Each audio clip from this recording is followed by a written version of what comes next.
En este video vamos a ver cómo es la resolución del ejercicio número 5 de la primera guía, que consiste en el diseño de una fuente con filtro LC que requiere alimentar una carga de 10 ohm, tiene que tener una salida de 12 volt de corriente continua y el ripple no debe ser mayor al 1%.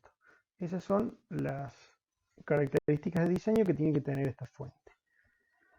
Lo primero que debemos hacer en estos casos es encontrar cuál es la L crítica.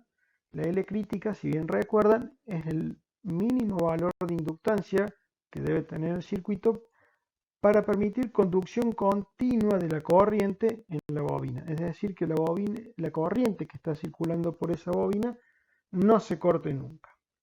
Según la teoría, la inductancia crítica se puede calcular como la resistencia de carga dividido 3 veces la frecuencia de pulsación. Esto nos da para este ejercicio una inductancia crítica de 10,61 milihenrios. En la siguiente figura podemos ver si aplicamos para este circuito esa inductancia crítica, como la corriente llega casi tangente, en realidad se corta un poquito, debe ser por una cuestión de decimales en la simulación, se corta un poco. Y para evitar eso en la práctica, lo que se suele hacer es afectar de un valor, nosotros lo vamos a afectar por un 20% más, para así asegurarnos que la conducción siempre sea continua de corriente en la bobina. Incrementando en un 20% nos da que el valor de esa inductancia tiene que ser de 12,73 milihenrios. Ahora, de la ecuación del ripple, vamos a poder calcular el valor del capacitor necesario para llegar a esa condición de ripple. Despejando el valor del capacitor, y evaluando la ecuación, nos da que el capacitor necesario es de 11.254 microfaradios.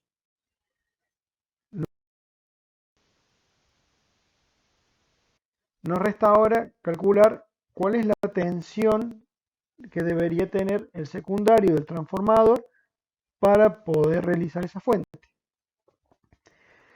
Ya que el inductor lo consideramos ideal, no puede haber caída de tensión media a bornes de ese inductor. Por lo tanto, la tensión media se calcula de igual manera que en un rectificador de onda completa. De esa ecuación podemos despejar el valor cresta que necesitamos de tensión del secundario, esto es 18,85 volt, lo cual nos daría un valor eficaz de la tensión del secundario de 13,3 volt. O sea, consiguiendo un transformador que tenga 13,3 volt de tensión del secundario y que pueda ser capaz de suministrar los amperes necesarios para poder alimentar la carga, vamos a poder diseñar esa fuente.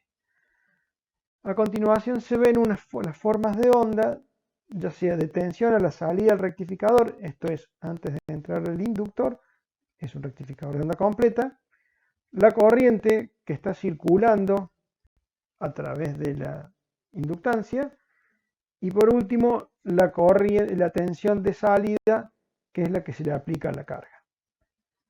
Bueno, si tienen alguna duda sobre la resolución de este ejercicio, por favor háganosla saber y nos envían un correo o en clase de consulta. Con todo gusto les resolveremos las dudas que tengan. Muchas gracias.